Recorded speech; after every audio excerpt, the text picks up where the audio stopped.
wassalamu ala asrafil anbiya'i wal mursalin nabiyina Muhammadin wa ala alihi wa sahbihi wa tabi'in. Ikhwani wa akhwati fillah rahimani wa rahimakumullah. Pada kesempatan kali ini kita melanjutkan materi kita dari 170 jalan menuju surga, dan alhamdulillah kita masuk ke poin yang ke-95, berlindung dari syaitan. Berlindung dari syaitan.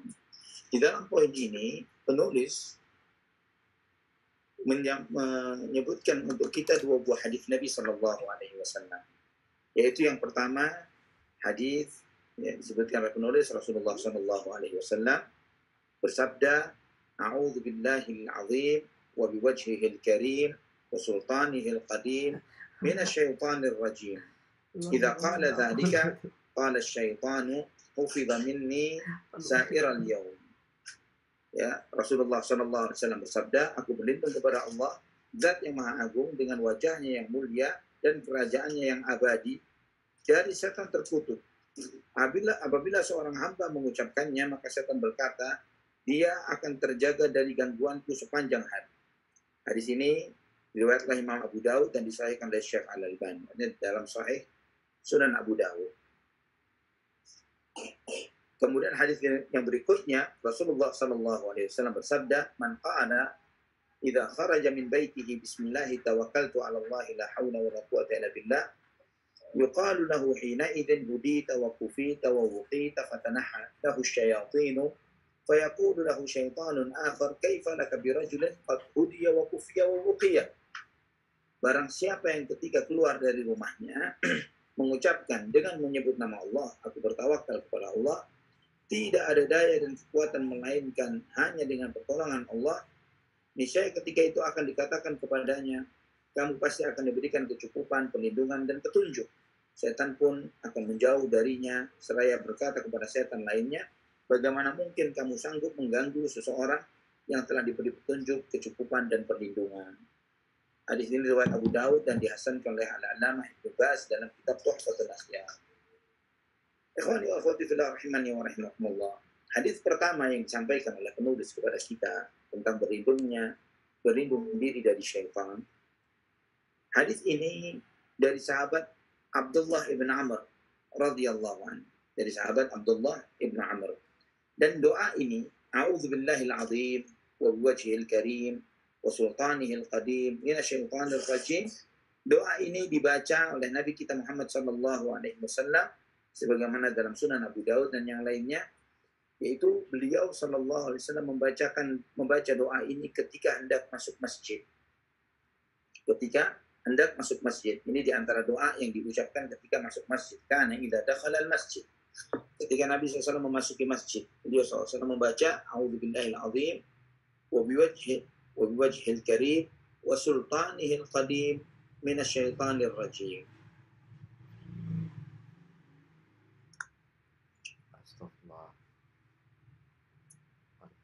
Ikhwatal iman rahimani wa rahimakumullah. Nabi Shallallahu Alaihi Wasallam mengajarkan kepada kita tentang isti'adzah, yaitu memohon perlindungan kepada Allah Subhanahu Wa Taala dari godaan syaitan yang terkutuk. Dan isti'adzah ini kita melihat keutamaannya begitu besarnya, dan cukuplah yang membuktikan akan kemuliaan dari isti'adzah, memohon perlindungan kepada Allah Subhanahu wa taala dari godaan syaitan yang terkutuk, berdasarkan perintah Allah Subhanahu wa taala di surat An-Nahl ayat 98, "Fa idza qara'tal Qur'ana fasta'idz billahi minasyaitonir rajim." Jika kamu hendak membaca Al-Qur'an, maka berlindunglah kepada Allah dari godaan syaitan yang terkutuk. Surat An-Nahl ayat 98. Membaca Al-Qur'an, kita diperintahkan untuk berlindung kepada Allah dari godaan syaitan. Bagaimana dengan pekerjaan yang lainnya?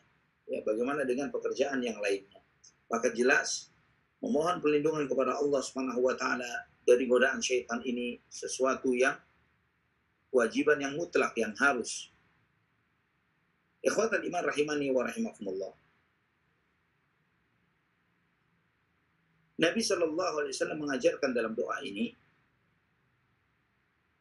"A'udzu billahil azim." Aku berlindung kepada Allah Subhanahu wa taala, Zat yang Maha Agung. Wa biwajhihil karim, dan berlindung kepadanya dengan wajahnya yang mulia, wa sultanihil qadim, dan dengan kerajaannya yang abadi. Ikhwatal iman rahimani wa rahimakumullah, perlindungan ini menunjukkan kepada kita bahwa Nabi kita sallallahu alaihi wasallam mengajarkan kita berlindung kepada Allah dengan menyebutkan beberapa nama dan sifat-sifat Allah Subhanahu wa taala. Nama dan sifat-sifat Allah Subhanahu wa taala. Di antaranya Nabi SAW menyebutkan lafzul jalal Allah Subhanahu wa taala. Al-azim, yang maha agung, yang maha besar, menyebutkan sifat wajah yang maha mulia, dan menyebutkan sifat kekuasaan yang kekal dan abadi. Ikhwatal iman rahimani wa rahimakumullah, berlindung kepada Allah Subhanahu wa taala dengan menyebutkan sifat-sifatnya, ini adalah salah satu tuntunan dan sunnah Rasulullah sallallahu alaihi wasallam. Antum bisa melihat di antara doa yang biasa kita baca di sore hari, a'udzu bikalimatillahi tammati min syarri ma khalaq. Aku berlindung dengan kalimat-kalimat Allah yang sempurna dari kejahatan makhluknya. Bikalimatillahi tammati, dengan kalimat-kalimat Allah yang sempurna. Ini mengajarkan kepada kita, ikhwatal iman rahimani wa rahimakumullah, bahwa sifat Allah Subhanahu wa taala ini sebagaimana yang diyakini oleh Ahlus Sunnah wal Jamaah, bahwa sifat itu bukan makhluk. Ya, sifat itu bukan makhluk. Sehingga kita berlindung kepada Allah Subhanahu wa taala dengan menyebutkan sifat-sifatnya sebagai bentuk kita bertawassul kepada Allah dengan menyebutkan Asmaul Husna atau sifat-sifat yang agung dan mulia. Ikhwatal iman rahimani wa rahimakumullah, ketika seseorang mengucapkan a'udzu billah, aku berlindung kepada Allah, artinya dia memohon perlindungan kepada Allah Subhanahu wa taala. Dia meminta agar ditempatkan di mana Allah Subhanahu wa taala melindungi wali-walinya, melindungi orang-orang yang disayanginya dengan kemahakuasaan Allah Subhanahu wa taala yang kekal dan abadi. Dari apa? Dari segala sesuatu yang membahayakan kehidupan kita, membahayakan agama kita, membahayakan dunia kita. Terutama dari sumber kebahayaan itu sendiri, sumber bahaya, sumber madarat, sumber segala fitnah dan musibah, minasyaitonir rajim, dari syaitan yang terkutuk. Syaitan ini ikhwatan iman, para ulama menjelaskan, di antaranya Al-Hafidz Ibnu Katsir rahimahullah, beliau mengatakan bahwa syaitan ini, kata beliau, dalam bahasa Arab, ya, dari istilah bahasa Arab, kullu mutamarridin minal jinni wal insi wad dawa wa kulli syai', segala sesuatu yang membangkang, ya, yang susah diatur, yang tidak mau diatur, baik itu jin, baik itu manusia ataupun binatang, itu disebut dengan syaitan, dan dalil-dalilnya banyak sekali dalam Al-Quran dan Sunnah. Ya, di antaranya syaitan dari kalangan manusia, alladzi yuwaswisu fi sudurin nas minal jinnati wan nas, yang memberikan waswas ke dalam dada manusia dari kalangan jin dan manusia. Di sini disebutkan bahwa syaitan itu juga ada dalam wujud manusia, dan perlu dipahami ikhwatan iman rahimani wa rahimakumullah, bahwa ketika seringkali dalam beberapa majelis ilmu ketika membahas tentang ta'awudz ini, saya sering bertanya kepada jamaah, mana yang lebih berbahaya, setan jin atau setan manusia? Seringkali jawabannya setan manusia, begitu ya, padahal itu jawaban yang salah. Yang benar adalah setan jin lebih berbahaya daripada setan manusia. Kenapa setan jin lebih berbahaya? Karena setan manusia masih bisa disogok, ya, masih bisa menerima kita basa-basi, kita senyum kepada mereka dan kita tinggalkan begitu saja, tapi tidak dengan jin, tidak dengan setan dari kalangan jin. Ikhwatan iman rahimani wa rahimakumullah, kalimat isti'adzah ini juga mengajarkan kepada kita yang diajarkan Nabi SAW sebelum masuk masjid ini, yaitu adanya atau tetapnya sifat wajah bagi Allah Subhanahu wa taala. Dan Ahlus Sunnah wal Jamaah terkait dengan nama dan sifat Allah Subhanahu wa taala, bahwa kita menetapkannya sebagaimana yang Allah dan Rasulullah SAW tetapkan. Kita tidak perlu membelok-belokkan dari makna yang semestinya, kita tidak perlu mengandai-andaikannya, kita tidak boleh menyerupakannya dengan makhluk, dan kita mengimani sesuai dengan kemahagungan dan kemahamuliaan Allah Subhanahu wa taala. Di antara keutamaan mengucapkan isti'adzah ini sebagaimana yang disebutkan dalam hadis Rasulullah SAW yang sedang kita kaji ini, qala syaitanu hufidha minni sa'iral yaum, setan berkata, orang itu terjaga dari gangguanku sepanjang hari. Subhanallah. Ini hal yang bersifat gaib seperti ini tidak akan diketahui kecuali dengan wahyu. Maka ketika kita mengetahui bahwa sumbernya adalah Nabi Muhammad Sallallahu Alaihi Wasallam, maka kita pun dengan hakul yakin percaya bahwa apa yang beliau Sallallahu Alaihi Wasallam sampaikan adalah hak dan benar. Maka ikhwatal iman rahimani wa rahimakumullah, ketika seseorang beristi'adzah memohon perlindungan kepada Allah, harusnya diiringi dengan penuh thiqah dan keyakinan. Ya, dengan penuh keyakinan. Keyakinan bagaimana? Keyakinan bahwa dia benar-benar sudah berada di dalam perlindungan Allah Subhanahu wa taala. Karena banyak sekali di antara kita, ikhwatal iman rahimani wa rahimakumullah, dia berlindung kepada Allah Subhanahu wa taala, tapi dia tidak yakin hatinya, ya, tidak yakin dengan apa yang dia ucapkan. Sehingga tetap dia mengucapkan a'udzubillah, aku berlindung kepada Allah, tapi hatinya penuh rasa takut kepada syaitan. Maka itu tidak melindungi dirinya dari godaan-godaan syaitan. Kemudian hadis yang berikutnya, ya, hadis yang kedua yang di poin yang ke-95 ini adalah hadis yang diriwayatkan dari Anas bin Malik radhiyallahu anhu. Ya, antum yang memiliki buku bisa menambahkan, ya, karena di dalam buku ini tidak disebutkan siapa nama perawi sahabat dan juga tidak disebutkan di mana Syekh Al-Albani misalnya ketika dia mengutip dari perkataan Syekh Al-Albani, di mana Syekh Al-Albani rahimahullah mensahihkan riwayat tersebut. Ikhwatal iman, hadis yang berikutnya ini dari Anas bin Malik. Man qala idza kharaja min baitihi bismillah tawakkaltu 'ala Allah la haula wa la quwwata illa billah yuqalu lahu hina idzin hudita wa kufita wa wuqita fatanaha lahu syayatin fayaqum lahu syaitanun akhar kaifa laka birajulin qad hudiya wa kufiya wa wuqiya. Barang siapa yang ketika keluar dari rumahnya mengucapkan dengan menyebut nama Allah, aku bertawakal kepada Allah, tidak ada daya dan kekuatan melainkan hanya dengan pertolongan Allah, niscaya ketika itu akan dikatakan kepadanya, kamu pasti akan diberikan kecukupan, perlindungan, dan petunjuk. Setan pun akan menjauh darinya, sambil berkata kepada temannya, setan-setan yang lain, bagaimana kamu sanggup mengganggu seseorang yang telah diberikan petunjuk, kecukupan, dan perlindungan. Ikhwatal iman rahimani wa rahimakumullah.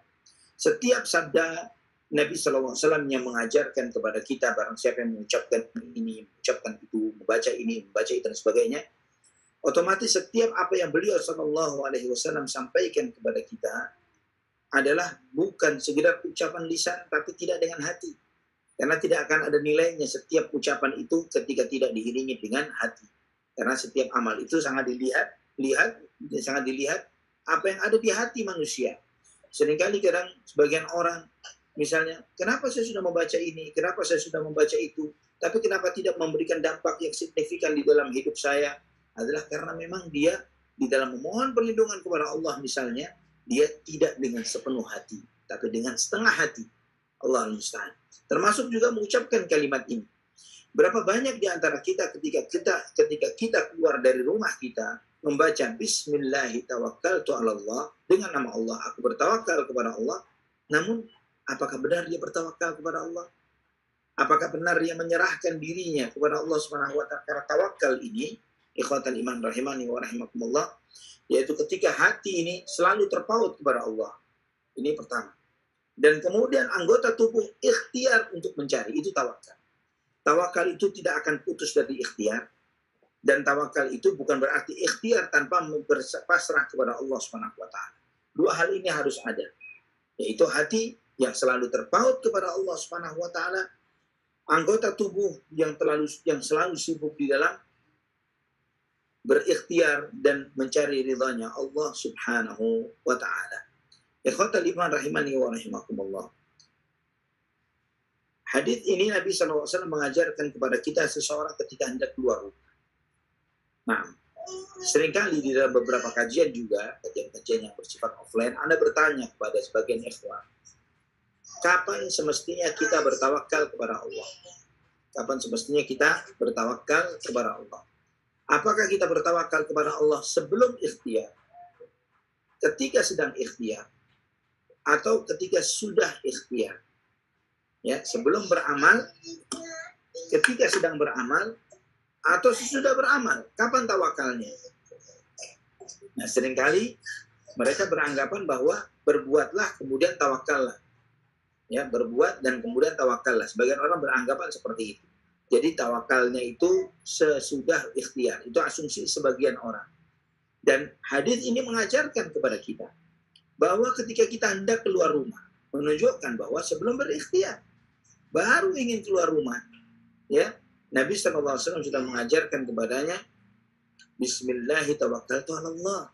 Dengan nama Allah, aku bertawakal kepada Allah. La haula wa la quwata illa billah. Tiada daya dan upaya kecuali dengan pertolongan Allah Subhanahu wa taala. Nah, di sini ikhwatal iman mengajarkan kepada kita bahwa tawakal itu ya berlaku setiap saat dan waktu. Sebelum kita berikhtiar, ketika kita sedang berikhtiar, dan sesudah kita berikhtiar. Dan kemudian juga yang berikutnya.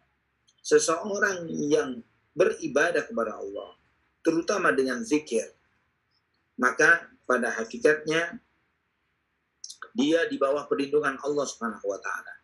Orang yang beribadah kepada Allah, terutama zikir, ya, terutama mengingat Allah Subhanahu wa taala dalam setiap kondisi dan waktu, orang itu berada di dalam perlindungan Allah Subhanahu wa taala yang tidak akan mungkin bisa ditembus oleh syaitan. Jadi tidak hanya ya, ketika kita ingin berlindung dari syaitan, ya, poin ke-95 ini sebagaimana judulnya, tidak sekedar dengan beristi'adzah atau membaca ta'awudz. Tidak dengan sekedar dengan itu, namun juga dengan melakukan segala aktivitas ibadah yang bisa kita lakukan untuk bertakarub kepada Allah Subhanahu wa taala, di antaranya dengan menjaga kalimat-kalimat zikir. Di antaranya adalah zikir ketika keluar dari rumah. Allah Subhanahu wa taala berfirman di surat Al-Hijr ayat 42, "Inna ibadi laisa laka 'alaihim sultanun illa man ittaba'aka minal ghawin." Sesungguhnya hamba-hambaku, kamu tidak akan memiliki kuasa atas mereka. Ya, Allah menegaskan kepada syaitan, kepada iblis, bahkan rajanya syaitan, "Inna ibadi," hamba-hambaku. Jadi siapapun yang memiliki sifat sebagai hamba Allah, yang menghambakan dirinya kepada Allah Subhanahu wa taala, yang masuk di dalam ranah iyyaka na'budu wa iyyaka nasta'in dalam segala aktivitas hidupnya, maka dia, Allah telah menegaskan kepada iblis, laisa laka 'alaihim sultanun. Kamu tidak akan punya kuasa untuk menggoda mereka. Illa man ittaba'aka minal ghawin. Kecuali orang-orang yang sesat yang memang mengikutimu, yang salah jalan. Mereka yang mengikutimu. Nah, ikhwatal iman rahimani wa rahmatullah. Kita perhatikan kalimat Bismillahi tawakkaltu ala Allah dan la haula wa la quwata illa billah. Dua kalimat ini sangat sinkron dan sangat nyambung satu dengan yang lainnya. Ketika kita mengatakan dengan nama Allah, aku bertawakal kepada Allah Subhanahu wa taala. Kemudian kita mengucapkan tiada daya dan upaya kecuali dengan Allah Subhanahu wa taala. Di sini adalah pengakuan dari diri kita. Ya, pengakuan dengan hati kita bahwa daya dan upaya itu hanyalah di tangan Allah Subhanahu wa taala. Sehebat apapun kita, tidak ada nilainya segala kekuatan kita. Kekuatan itu hanyalah milik Allah Subhanahu wa taala. Allah Subhanahu wa taala lah yang membuat hidup kita menjadi baik, yang menurunkan rahmat dan kasih sayangnya dan beragam nikmat yang sangat besar. Nah, itulah dengan daya dan upaya Allah, dan itu mengajarkan kepada kita agar tidak terlalu bersandar kepada ikhtiar kita. Ya, ketika seorang mengatakan dirinya bertawakal kepada Allah, maka dia tidak akan melihat dirinya, saya sudah ibadah, saya sudah begini, maka masa tidak ada nilai ibadah saya, masa bagaimana dan begitu terus demikian. Ya, seorang muslim, seorang mukmin menyadari semakin tinggi level ketakwaannya kepada Allah, semakin tinggi level ibadah dan imannya kepada Allah, semakin kuat ikhtiarnya, itu akan membuat dia semakin kuat untuk bersandar kepada Allah Subhanahu wa taala. Itulah di antara hikmah dan hikmah di antara hikmah dari makna iyyaka na'budu wa iyyaka nasta'in. Iyyaka na'budu wa iyyaka nasta'in. Di situ mengajarkan kepada kita hanya kepadamu ya Allah kami beribadah, hanya kepadamu ya Allah kami mohon pertolongan. Di situ ada ikhtiar, di situ ada tawakal. Ibadah itu ikhtiar, isti'anah itu tawakal. Ya, isti'anah mohon pertolongan. Karena kita menyadari bahwa tiada daya dan upaya kecuali dengan pertolongan Allah Subhanahu wa ta'ala. Dan orang yang seperti ini, ikhwatal iman, ketika ucapan lisan dan hatinya nyambung, ketika dia mengucapkan Bismillahirrahmanirrahim, la haula wa la quwata illa billah, maka ada malaikat yang menyampaikan kepadanya, hudita wa kufita wa wuqita. Kamu telah diberi hidayah, diberi petunjuk. Kamu telah dicukupi dan kamu telah dilindungi. Dan memang berhak. Betapa tidak ketika dia menyadari, mengikrarkan dirinya akan kemahakuasaan Allah Subhanahu wa taala dalam tauhid rububiyahnya. Karena ketika seorang mengatakan bismillahi tawakkaltu 'ala Allah, la haula wala quwata illa billah, dia menetapkan segala sifat tauhid. Dia menetapkan tauhid rububiyah. Ya, ketika dia meyakini bahwa ketika dia pasrah kepada Allah Subhanahu wa taala, karena dia menyadari bahwa langit dan bumi dan semua isinya ada di tangan Allah Subhanahu wa taala. Dia meyakini tauhid asma wa sifat, yang meyakini bahwa daya dan upaya itu adalah ada pada Allah Subhanahu wa taala, bukan pada yang lainnya. Dan di saat yang bersamaan dia menyerahkan dirinya dengan sepenuhnya kepada Allah, dengan tawakalnya, dengan pasrahnya zahir dan batinnya, lahir dan hatinya.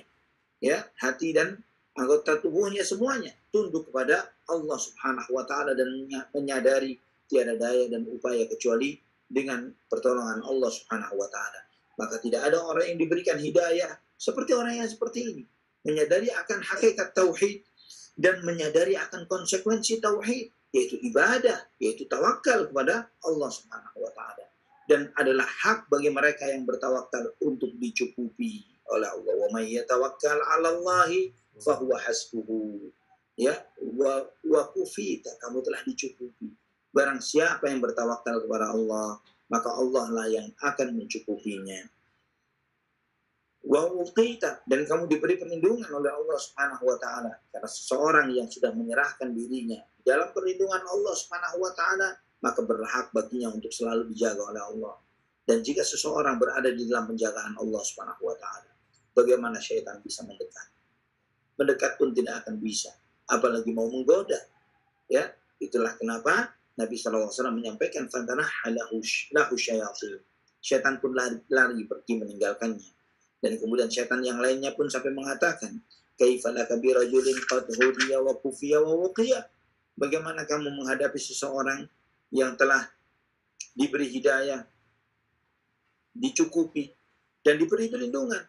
Tidak akan ada cara bagi syaitan untuk bisa menggoda orang yang telah diberi kecukupan oleh Allah, diberi hidayah oleh Allah Subhanahu wa taala, dan dilindungi oleh Allah Subhanahu wa taala. Ikhwatal iman rahimani wa rahimakumullah. Kita lanjutkan pada poin yang berikutnya. Nah, ini ikhwatal iman, biasanya dalam beberapa kajian-kajian kita untuk 175 jalan menuju surga ini, biasanya kita membahas satu poin itu dalam satu kajian. Biasanya memang seperti itu. Dan ini akan memakan banyak waktu, ya cukup lama untuk bisa menuntaskan mengkaji kitab 175 jalan menuju surga.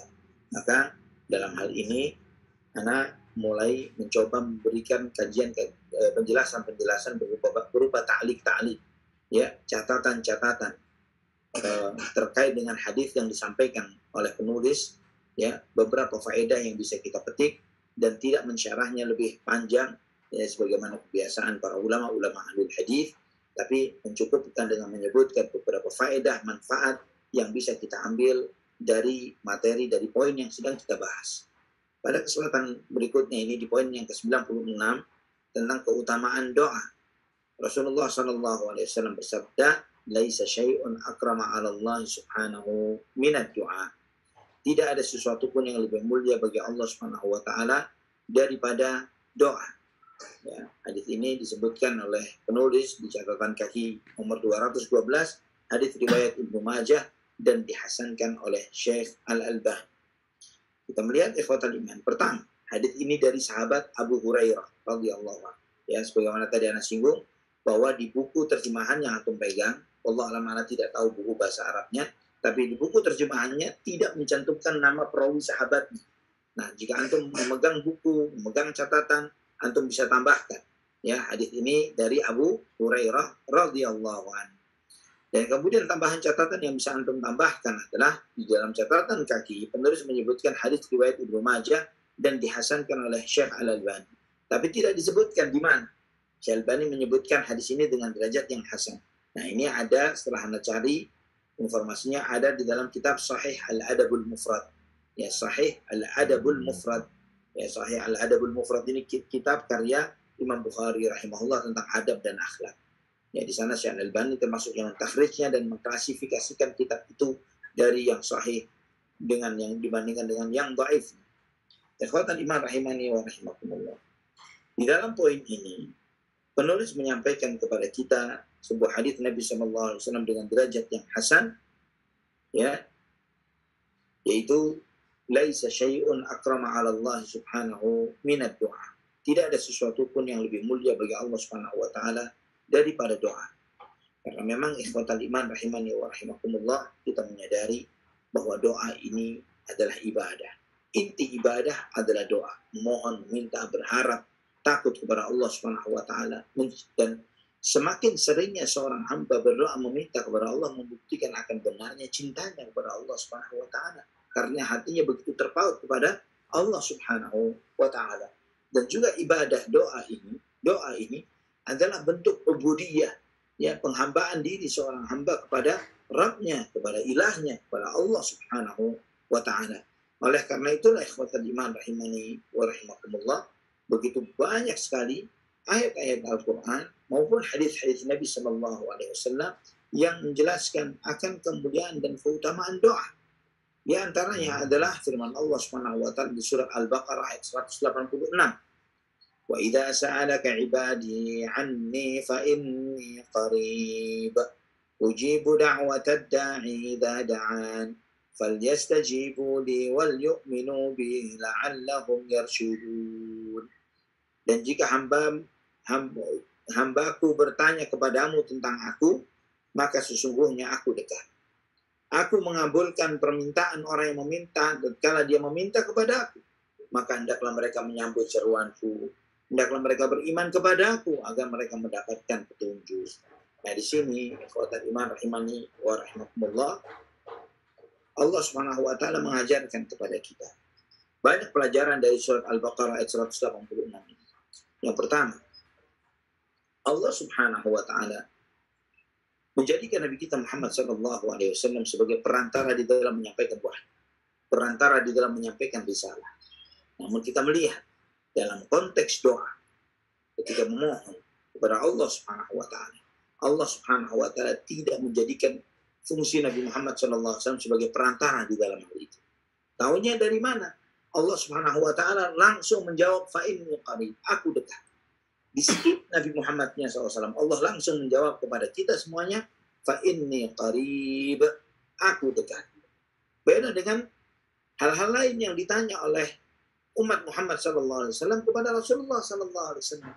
Antum bisa melihat misalnya dia sa'alunaka 'anil anfal, qul al-anfalu lillahi war rasul. Mereka bertanya kepadamu tentang harta rampasan perang. Qul, katakan wahai Muhammad, bahwa harta rampasan perang itu milik Allah dan Rasulnya dan seterusnya. Ya, yas'alunaka 'anil mahid. Mereka bertanya kepadamu tentang darah haid. Qul huwa adan fa'tazilun nisaa fil mahid. Sampaikan wahai Muhammad, ya, ada qul, katakan bahwa darah haid itu darah kotor, maka jangan kamu menggauli istrimu ketika dia sedang haid. Nah, ini ada qul, katakan. Ya, ada katakan, dan untuk menyampaikan, untuk kita kepada Nabi Muhammad SAW untuk menyampaikannya kepada umat. Namun terkait dengan pertanyaan Allah, apakah Allah itu jauh sehingga kita harus memanggilnya dengan panggilan yang lantang, ataukah dekat sehingga kita harus memanggilnya dengan lirih pun Allah mengetahuinya. Allah tidak mengatakan qul fa inni qarib, tapi wa idza sa'alaka ibadi anni fa inni qarib. Jika hambaku bertanya kepadaku tentang aku dekat. Nah, ikhwatan iman, terkadang ada iskal, ada sebagian kita. Bagaimana ahlus sunnah salafiyun? Mereka meyakini Allah bersemayam di atas arsy, tapi di saat yang bersamaan meyakini Allah itu dekat. Ya, karena sangat mudah kita menjawabnya. Kenapa kita meyakini Allah bersemayam di atas arsy, dan kenapa kita juga meyakini Allah itu dekat? Karena memang Allah Subhanahu wa taala yang pertama, Allah yang menyampaikannya dalam ayat-ayat Al-Quran dan hadis-hadis Nabi Shallallahu Alaihi Wasallam. Allah bersemayam di atas arsy dan Allah dekat. Ya, dan juga yang kedua, ketika kita menetapkan sifat Allah Subhanahu Wa Taala, kita tidak menyerupakan Allah dengan makhluk.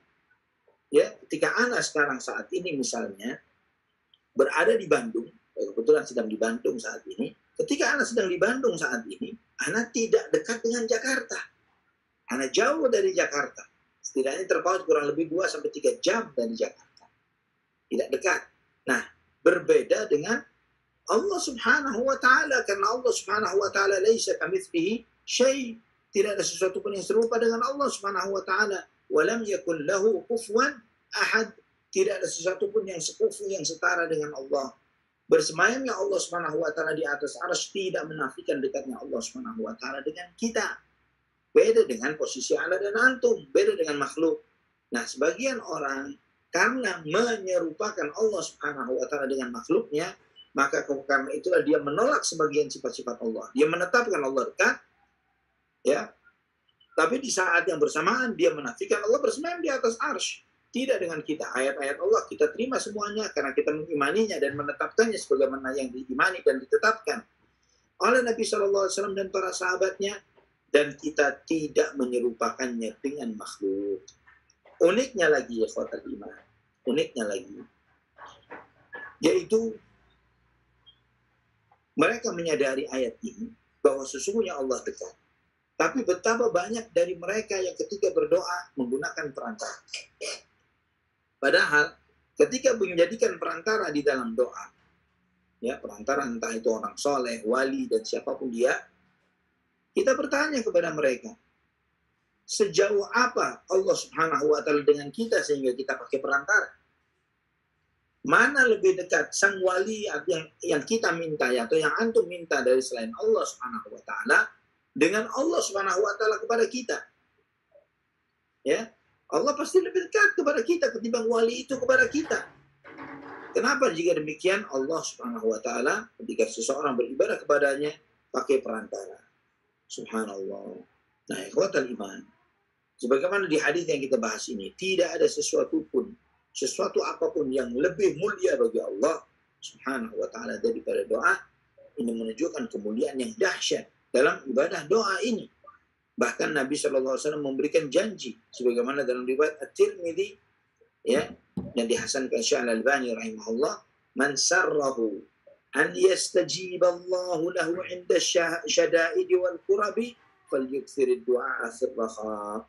Barang siapa yang menginginkan agar Allah Subhanahu wa taala segera mengabulkan permintaannya ketika dia sedang menghadapi masalah dan krisis, ya, maka hendaklah dia banyak memperbanyak doa ketika di waktu lapang.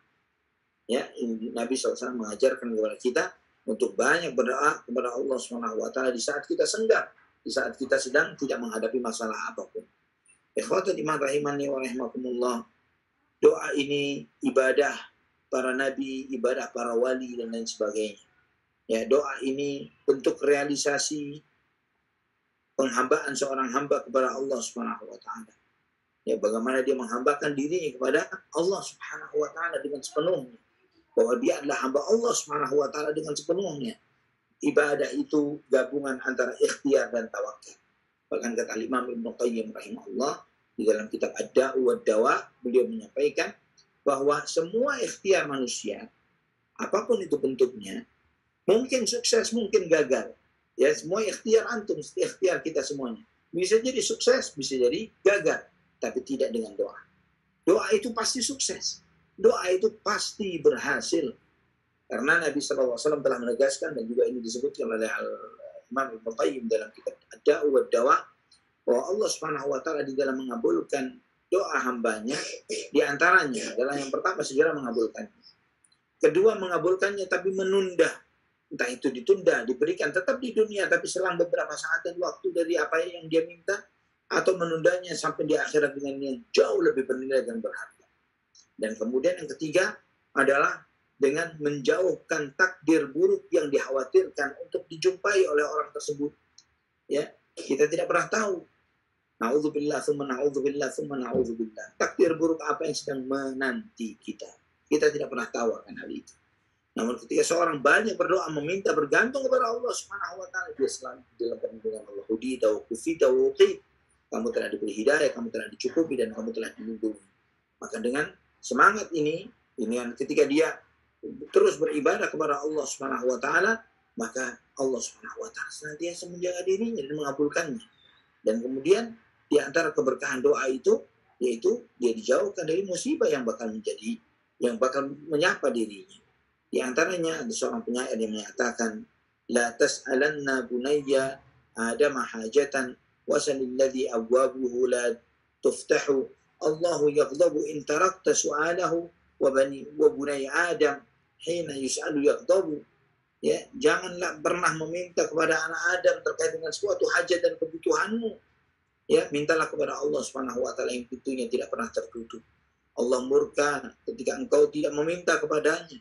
Sedangkan sebaliknya anak Adam, dia ketika sering diminta dia akan murka. Ikhwatal iman rahimani wa rahimakumullah. Dan doa ini antum tahu bahwa doa itu dengan segala keutamaannya ada syarat-syarat yang harus dipenuhi. Ya, di antara syaratnya adalah ikhlas dalam beribadah kepada Allah Subhanahu wa taala. Supaya doa itu segera dikabulkan. Ikhlas bukan karena mengharapkan motivasi dunia dan yang lain. Kemudian yang kedua adalah jangan tergesa-gesa mengharapkan untuk dikabulkannya doa. Karena itu di antara penyebab terhalangnya dikabulkannya doa seseorang, ketergesa-gesaan untuk segera dikabulkan. Sebagaimana dalam Sahih Bukhari dan Muslim, Nabi SAW bersabda, yustajabu bi ahadikum malam ya'jal, senantiasa dikabulkan untuk salah seorang di antara kalian selama dia tidak tergesa-gesa. Yaqulu da'autu falam yustajab li, dia telah mengatakan saya sudah doa, tapi kenapa tidak segera dikabulkan? Ikhwatul iman rahimani wa rahimakumullah, juga di antara sebab di antara syarat agar doa itu mudah dikabulkan yaitu jangan berdoa yang mengandung unsur dosa atau memutus tali silaturahim. Yang memutus dosa atau terkait dengan yang mengandung dosa dan memutus tali silaturahim. Dalam Sahih Muslim dari Abu Hurairah radhiyallahu anhu, Nabi sallallahu alaihi wasallam bersabda, la yazadu yustajabu lil 'abdi ma lam yad'u bi itsmin aw qati'ati rahim. Senantiasa akan dikabulkan doa permohonan seorang hamba selama dia tidak mengandung konten dosa di dalam doanya dan tidak mengandung hal-hal yang memutuskan tali silaturahim. Ya. Kemudian berikutnya ikhwatan iman rahimani wa rahimakumullah, yaitu takwa kepada Allah dengan menjalankan perintahnya dan menjauhi larangannya. Karena dengan takwa ini seseorang ketika dia sedang menghadapi masalah, Allah Subhanahu wa taala segera memberikan solusi terhadap masalah yang dihadapinya. Wa may yattaqillah yaj'al lahu makhraja. Barang siapa yang bertakwa kepada Allah, Allah Subhanahu wa taala akan selalu memberikan jalan keluar bagi masalah-masalah yang dihadapinya. Ikhwatan iman rahimani wa rahimakumullah. Ada seorang penyair sampai mengatakan, nahnu nad'ul ilaha fi kulli karbin thumma nansahu 'inda kashfil kurubi. Kaifa narju ijabatan li du'ain qad sadadna tariqahu bidzunubi. Kita betapa sering ketika menghadapi masalah kita berdoa meminta kepada Allah Subhanahu wa taala. Namun ketika solusi itu datang, kita sudah lupa dengan segala kebutuhan kita kepada Allah. Bagaimana engkau mengharapkan segera dikabulkannya doa, sedangkan engkau telah menutup pintu dikabulnya doa itu dengan dosa-dosa. Juga ikhwatal iman rahimani wa rahimakumullah, di antara sebab dihalanginya dikabulkannya doa adalah memakan harta haram. Ya, itu di antara sebab besar kenapa doa itu tidak dikabulkan oleh Allah Subhanahu wa taala, yaitu karena dia memakan harta haram di dalam hartanya. Kemudian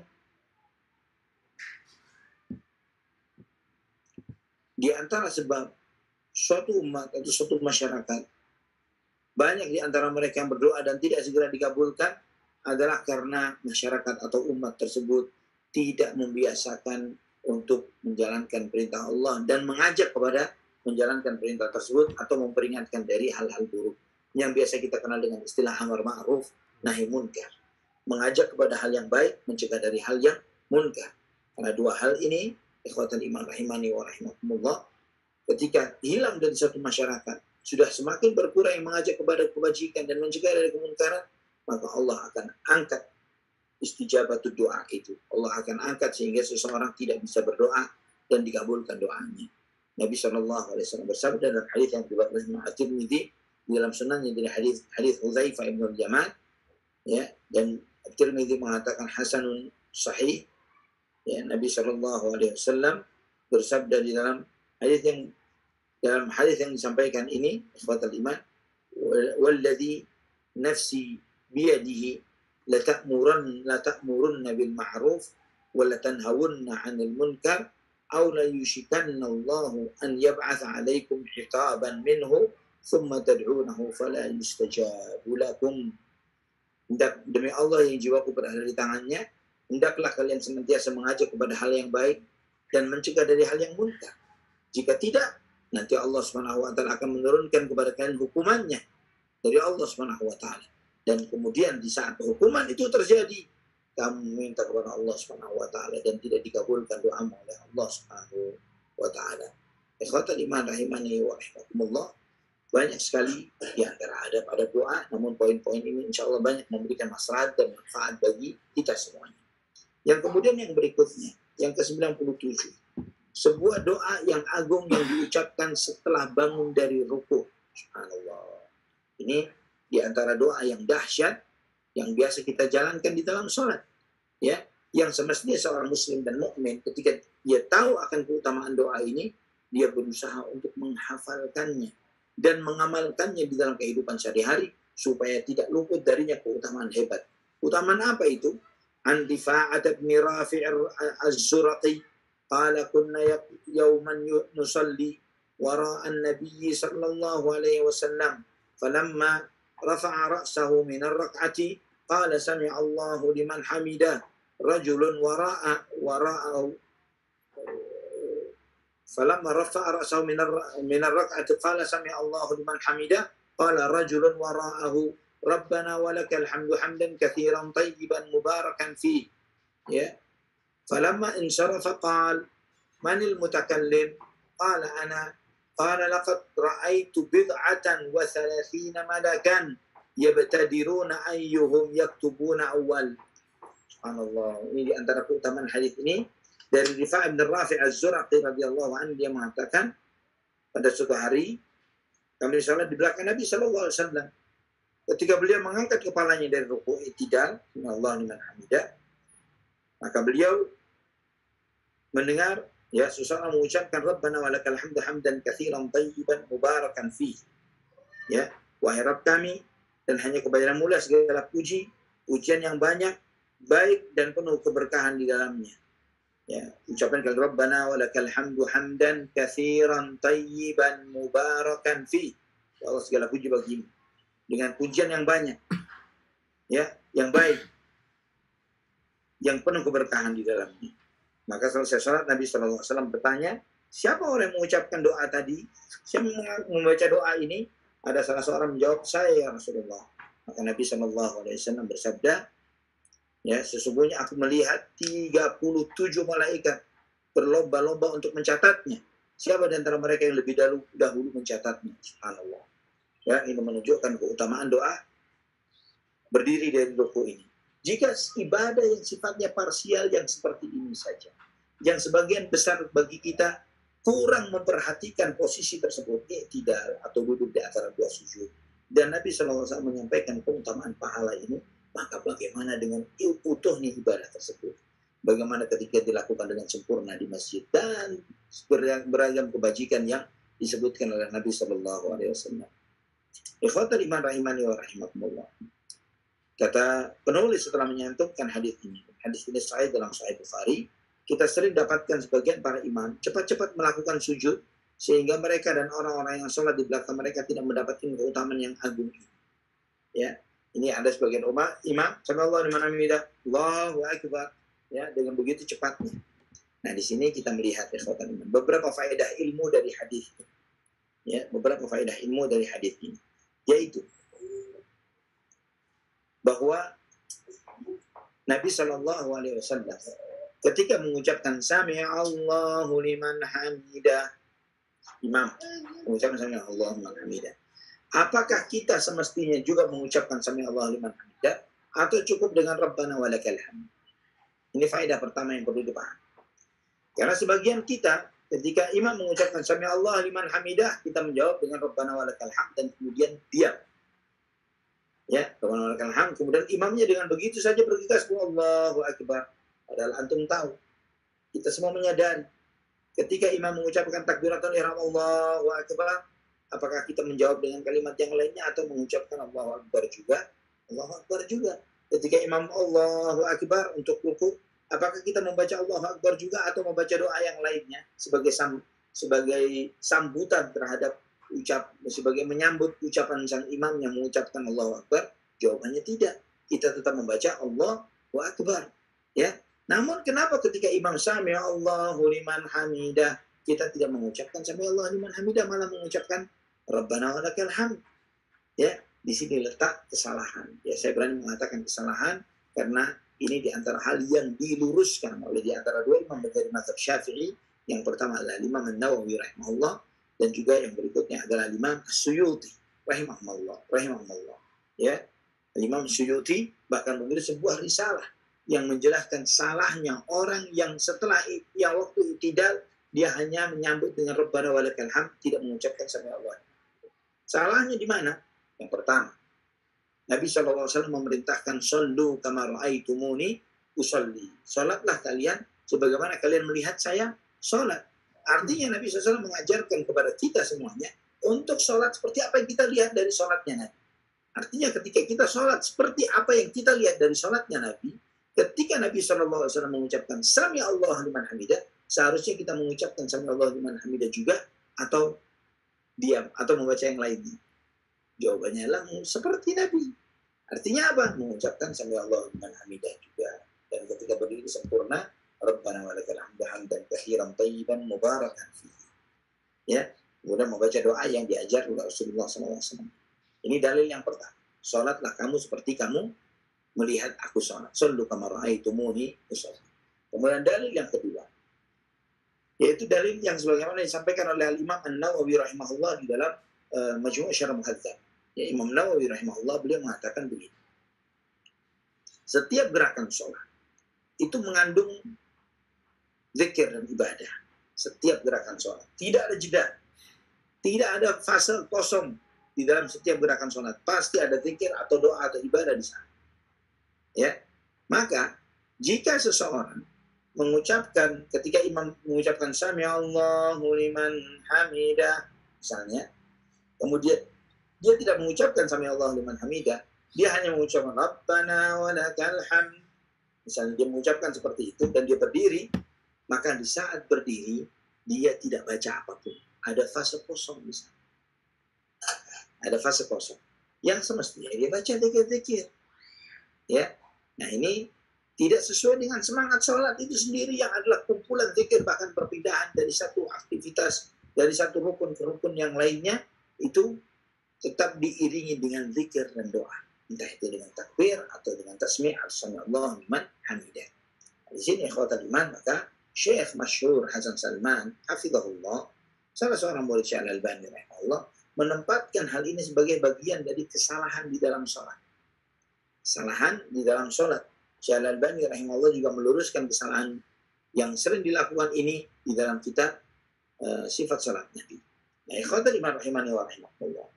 Juga, bagaimana jika ada orang bertanya, Ustaz, bukankah hadisnya mengatakan idza qala al-imam sami Allahu liman hamidah faqulu rabbana wa lakal hamd. Jika imam mengucapkan sami Allah liman hamidah, maka ucapkanlah rabbana wa lakal hamd. Bagaimana dengan hadis tersebut? Dan kita katakan bahwa hadis tersebut sahih, benar, dan kita amalkan sebagaimana itu. Namun Nabi SAW tidak menafikan, tidak menganggap bahwa orang yang mengucapkan sami Allah, yang mendengarkan sami Allah liman hamidah tidak mengucapkan kalimat itu. Hanya yang dimaksud oleh Nabi SAW, faqulu rabbana walakal hamd, maka ucapkanlah rabbana walakal hamd, itu adalah lil mubadarah, atau untuk menyegerakan, ditaqib, ya, untuk menyegerakan. Jadi jangan sampai kita menunda. Dari mana kita mengetahui maksudnya adalah untuk itu? Sesuai dengan konteks hadis itu.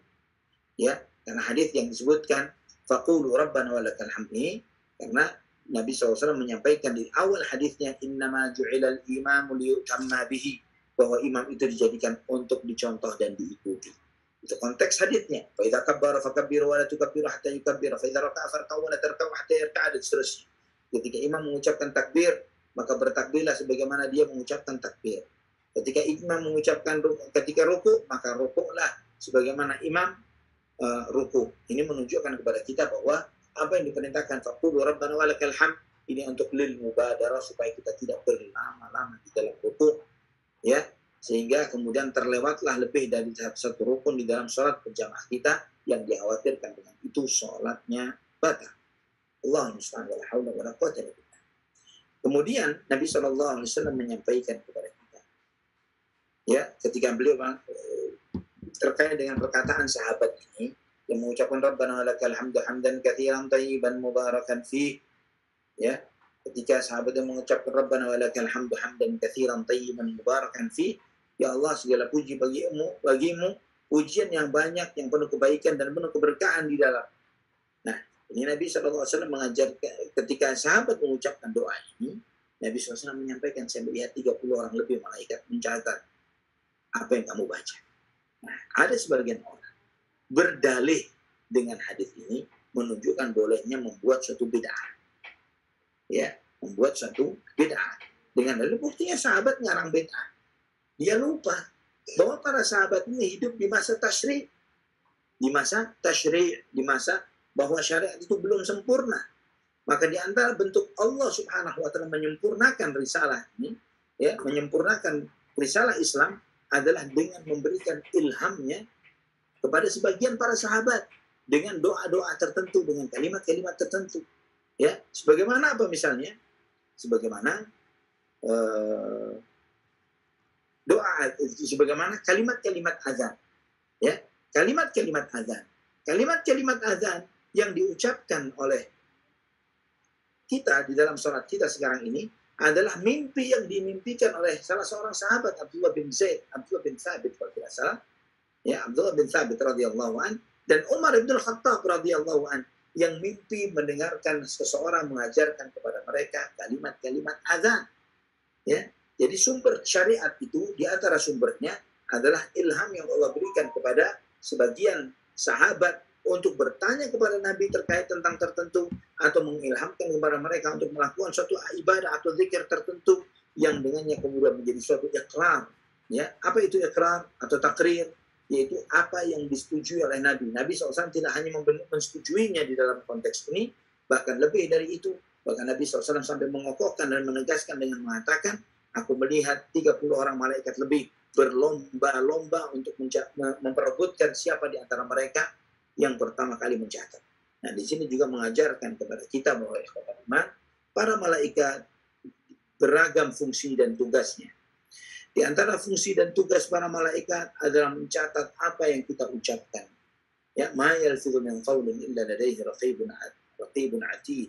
Ya, setiap apa yang kalimat yang keluar dari lisan kita, di situ ada malaikat yang mengawasi dan menyaksikan. Selalu seperti itu. Nah, seorang yang menyadari akan hal ini, maka dia tidak sembarangan berucap. Bahkan banyak orang-orang tua terdahulu, ya bahkan masih hidup sekarang ini, mereka tidak berani mudah-mudah berucap. Sakit pun mereka tidak mengeluh. Mereka takut keluhan mereka ini akan menjadi catatan buruk bagi amal ibadah mereka nanti di sisi Allah Subhanahu wa taala. Ikhwatul iman, rahimani wa rahimakumullah. Antum melihat bahwa bagaimana disyariatkannya bagi kita untuk mengucapkan Rabbana walakal hamdu hamdan katsiran thayyiban mubarakan fi, yang di dalam kalimat pujian ini mengandung keutamaan yang besar, yaitu para malaikat berebut untuk mencatatnya, ya, untuk menunjukkan akan keagungan dan kemuliaan kalimat ini, dan juga menunjukkan kepada kita betapa senangnya para malaikat, ya, radhiyallahu anhum, betapa senangnya para malaikat dengan kalimat-kalimat yang di dalamnya mengandung puji-pujian kepada Allah Subhanahu wa taala. Mengandung puji-pujian kepada Allah Subhanahu wa taala, sehingga kalimat pujian yang begitu indahnya ini, Rabbana walakal hamdu hamdan katsiran thayyiban mubarakan fi.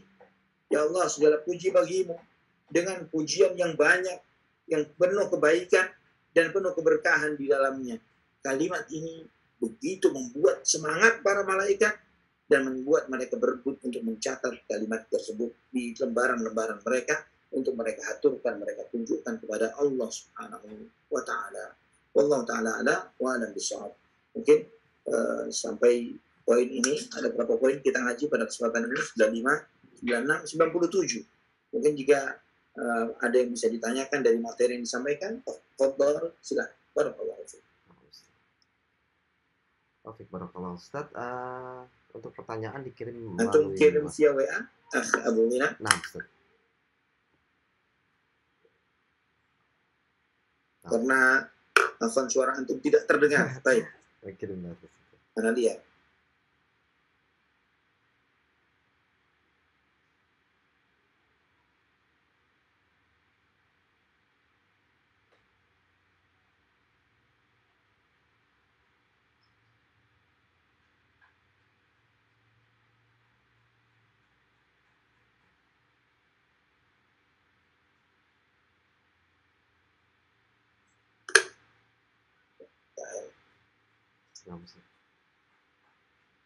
Ustaz. Nah, ada pertanyaan. Assalamualaikum, izin bertanya Ustaz, sering Anda berdoa memohon ampunan atas dosa-dosa yang telah dilakukan. Apa indikasi Allah Subhanahu wa taala mengabulkan doa kita itu? Apakah kekhawatiran bahwa Allah tidak mengampuni dosa-dosa kita adalah bagian dari was-was dari syaitan? Nah, ya, ketika seseorang bertaubat kepada Allah, ya di antaranya apabila dia berdoa bertaubat kepada Allah dan meminta ampun, beristighfar, dan kemudian dia bersungguh-sungguh dengan taubat dan istighfar. Dengan bentuk sungguh-sungguh itu apa? Penyesalan yang tidak ada henti. Kemudian yang kedua adalah di antara bentuk sungguh-sungguhnya adalah dia tidak mengulangi dosanya. Dia tidak mengulangi dosa tersebut. Dan kemudian dia merasa jijik dengan dosa itu. Maka ini insya Allah di antara indikasi bahwa Allah SWT menerima taubat orang ini. Dan kemudian ikhwatal iman rahimani wa rahimakumullah, ketika seseorang merasa khawatir bahwa Allah Subhanahu wa taala tidak mengampuni dosa-dosanya, itu bukan murni was-was dari syaitan. Dilihat dampaknya, apa pengaruhnya. Jika pengaruhnya membuat dia putus asa dari bertaubat dan beristighfar, itu dari syaitan. Tapi dilihat dia semakin termotivasi untuk terus bertaubat dan beristighfar, terus meminta kepada Allah dan berhati-hati dari terjerumus ke dalam dosa, maka itu adalah dari Allah Subhanahu wa taala. Apa dampaknya?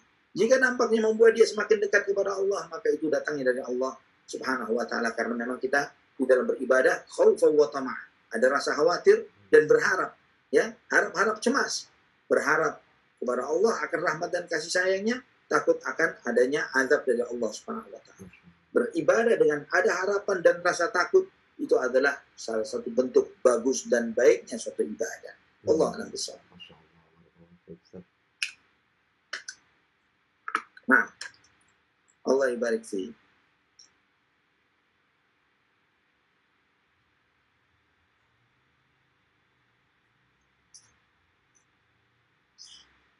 Nah, kadang-kadang kita itu malu dengan Allah.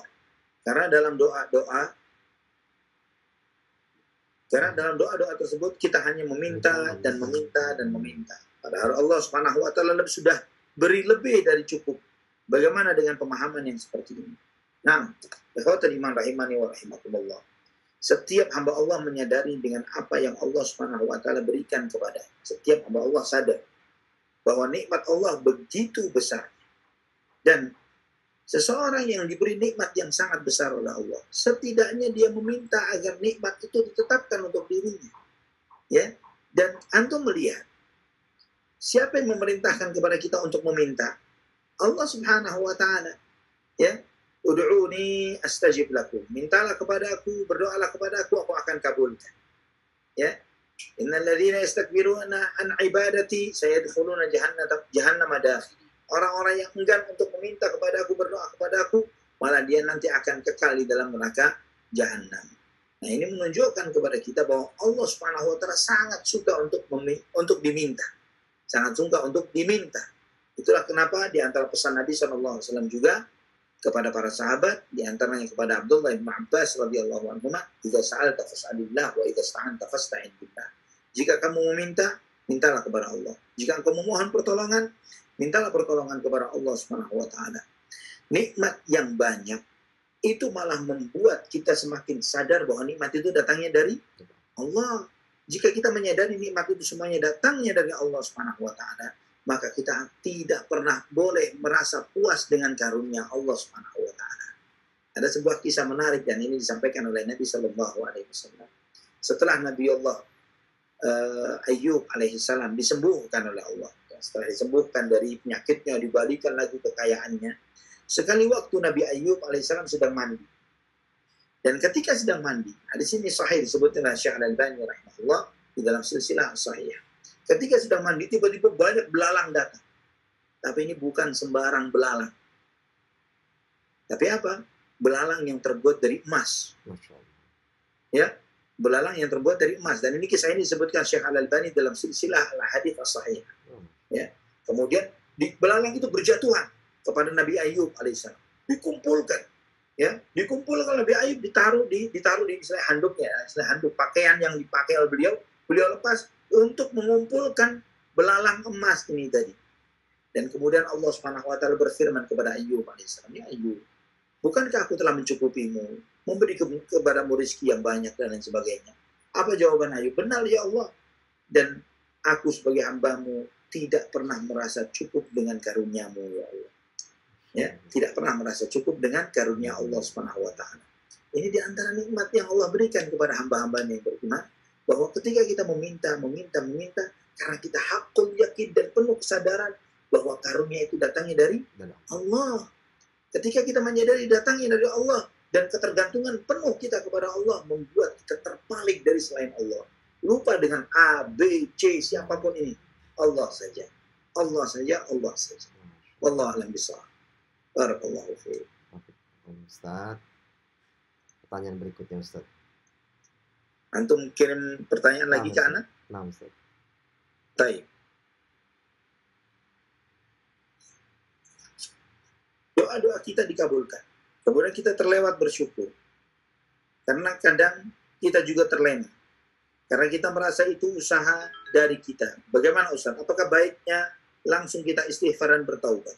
Nah, ketika kita menyadari bahwa segala apa yang Allah minta, segala apa yang kita minta kepada Allah Subhanahu wa taala Allah berikan kepada kita, maka konsekuensinya adalah kita mensyukuri nikmat tersebut.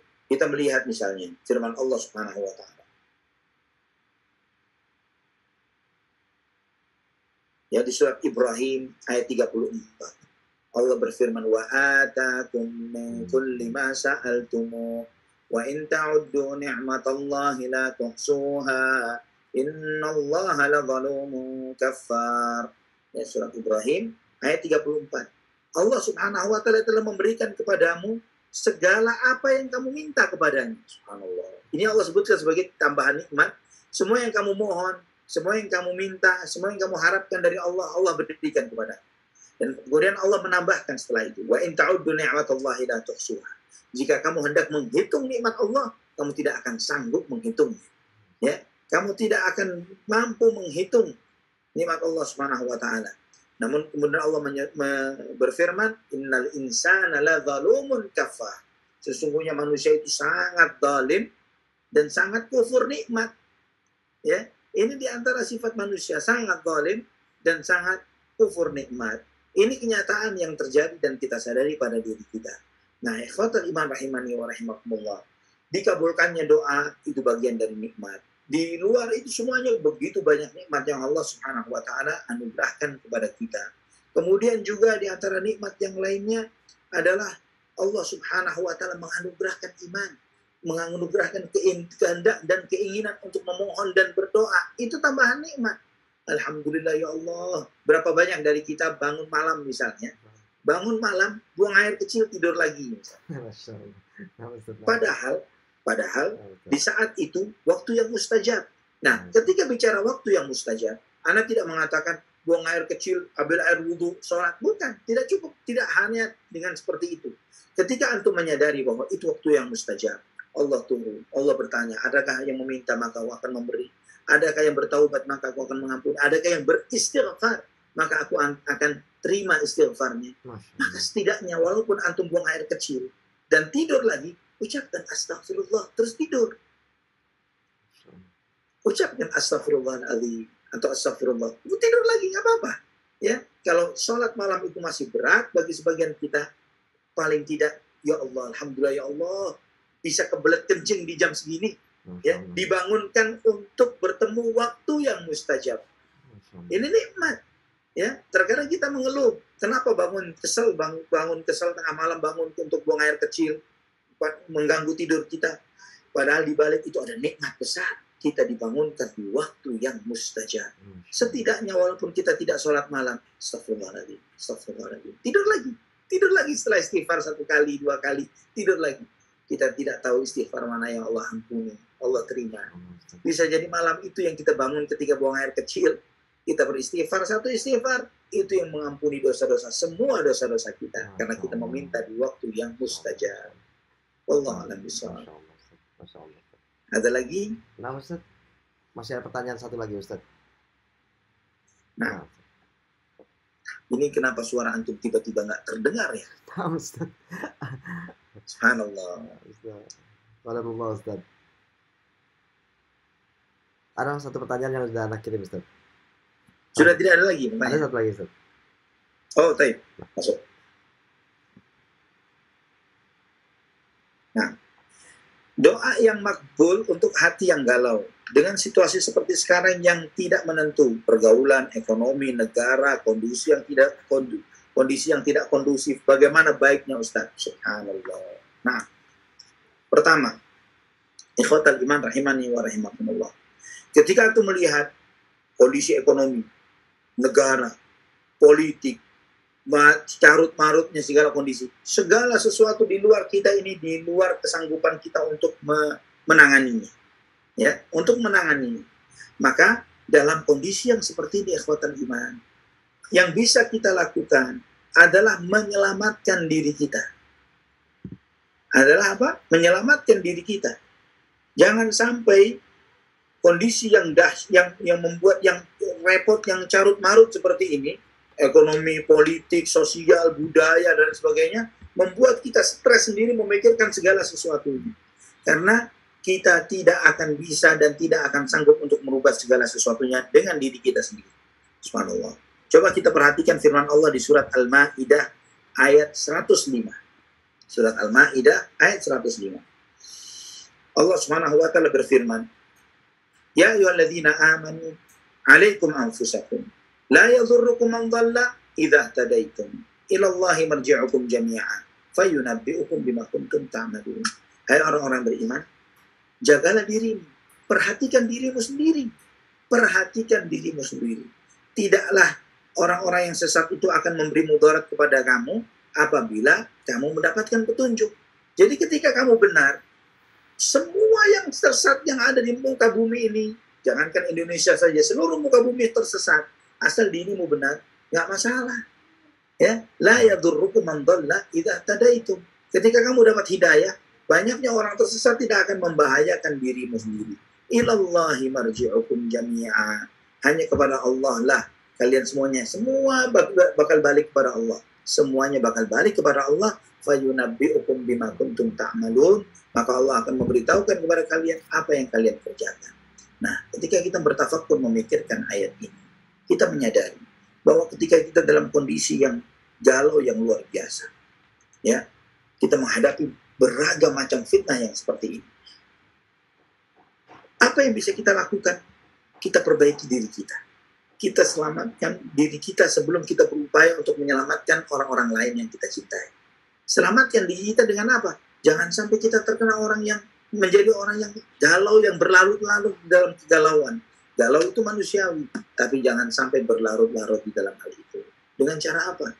Yang paling mudah, yang paling gampang bagi seseorang agar dia selamat dari kegalauannya adalah dia berpikir positif terhadap segala apa yang Allah Subhanahu wa taala takdirkan di alam semesta ini.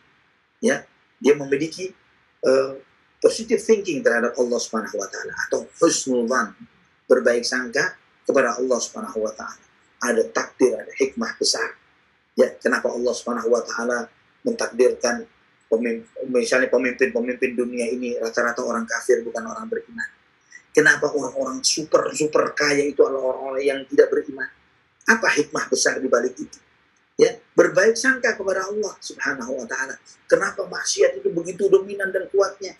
Karena ujian seseorang yang sabar ketika menghadapi hujanan fitnah, pahalanya sabar ini bisa sampai 50 kalinya Masya Allah. sahabat. 50 kalinya sahabat Rasulullah SAW. Ibadah di masa fitnah akan menyebabkan seseorang itu diberi pahala seperti 50 kalinya sahabat. Siapa tahu dengan adanya ujian yang dahsyat ini dan kita tetap istiqamah dengan kesabaran kita, kita nanti akan bertetanggaan dengan Abu Bakar, wa Umar, Masya wa Allah. Utsman, wa Ali Masya Allah. radhiyallahu anhum ajma'in di surganya Amin. Allah Subhanahu wa taala, Amin. bertetangga dengan Rasulullah SAW. Memang Amin. ini ujian yang harus kita jalani. Ya, sabar dengan segala godaan dan fitnah, dengan adanya pergaulan yang seperti ini, ujian kesabaran ekonomi. Padahal kita mengetahui ikhwatal iman, di luar semua masalah, antum perhatikan, nikmat kita hidup di zaman ini begitu besar. Ya, contoh sederhana, makan, minum, tidur, menjalani hidup. Tidak pernah sejarah kehidupan manusia menjalani kehidupan seperti sekarang.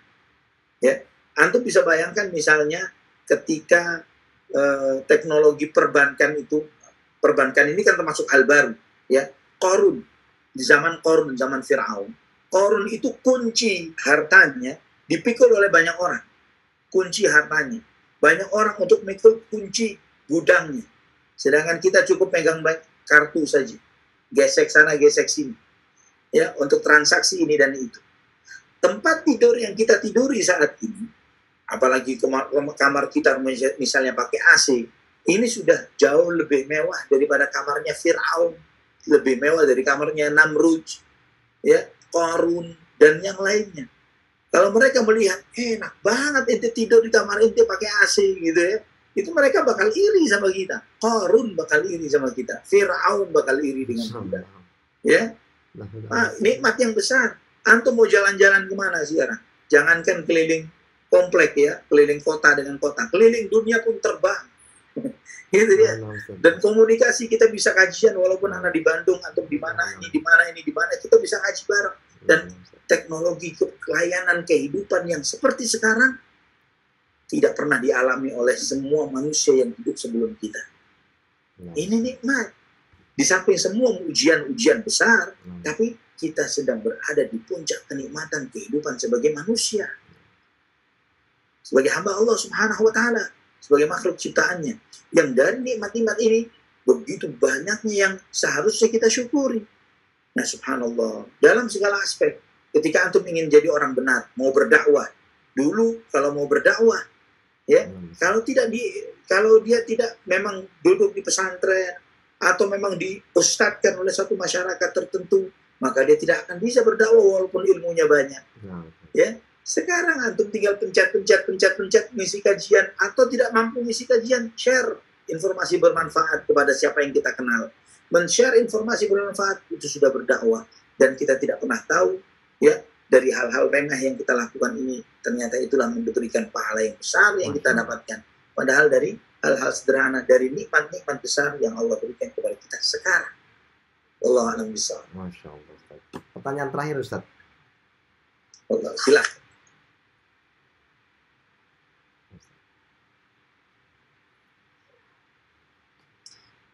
Nah, janji Allah bahwa doa-doa kita dikabulkan. Tapi kalau belum dikabulkan berarti karena dosa-dosa kita. Betulkah pemahamannya?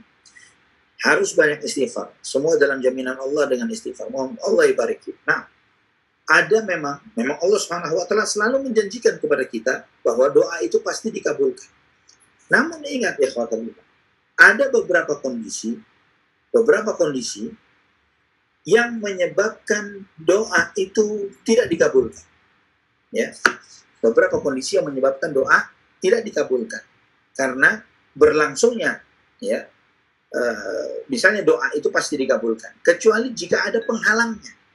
Apa penghalang doa dikabulkan? Di antaranya adalah makan makanan haram. Ya, makan makanan haram. Dan itu juga menunjukkan kepada kita tentang hilangnya keberkahan doa dan ibadah karena maksiat yang dilakukan oleh seseorang. Ya, seseorang yang berbuat maksiat, maka hilanglah keberkahan doa dari orang tersebut. Itulah kenapa Nabi SAW bersabda, Innallaha tayyibun la yaqbalu illa tayyiba. Allah maha baik dan tidak menerima kecuali yang baik. Kemudian Nabi SAW mengingatkan, makanlah yang halal, jauhi yang haram. Kemudian Nabi SAW memberikan contoh tentang seseorang yang melakukan safar, yang di dalam safar itu dia dengan mengangkat kedua tangannya meminta, dengan rambutnya lusuh, berdebu, memanggil ya Rabbi, wahai Rabbku, wahai Rabbku. Tapi kemudian orang itu makanannya haram, minumannya haram, pakaiannya haram, semua hasil ma'isyahnya haram. Fa'anna yustajabu lidzalik. Maka bagaimana orang yang seperti itu bisa dikabulkan doanya? Ya, ini menunjukkan bahwa memperbaiki makanan kita sendiri. Antara nasihat para ulama salaf dahulu, atib mat'amaka tujab du'a'at, atau yustajab du'a'at, bahwa perbaikilah makananmu, maka doamu akan dikabulkan oleh Allah Subhanahu wa ta'ala. Perbaiki makanan itu, makan konsumsilah yang halal. Sedangkan kita melihat di zaman kita sekarang, siapa di antara kita yang masih peduli dengan makan halal? Antum, kita semuanya dengan sembarangan masuk ke restoran-restoran, ya, rumah makan tertentu. Walaupun kita tidak menyadari restoran atau rumah makan itu halal atau haram. Ya, kita tidak sadar akan hal itu. Menunya, ingredientsnya, kita tidak peduli dengan hal. Yang penting kita bisa bayar. Ya, es krim kah dan yang lain sebagainya.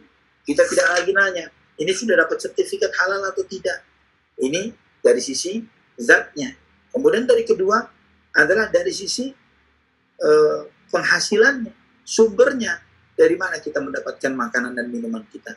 Berapa banyak kita yang sekarang ini melakukan transaksi jual beli, tapi tidak tahu mana jual beli yang haram dan yang halal.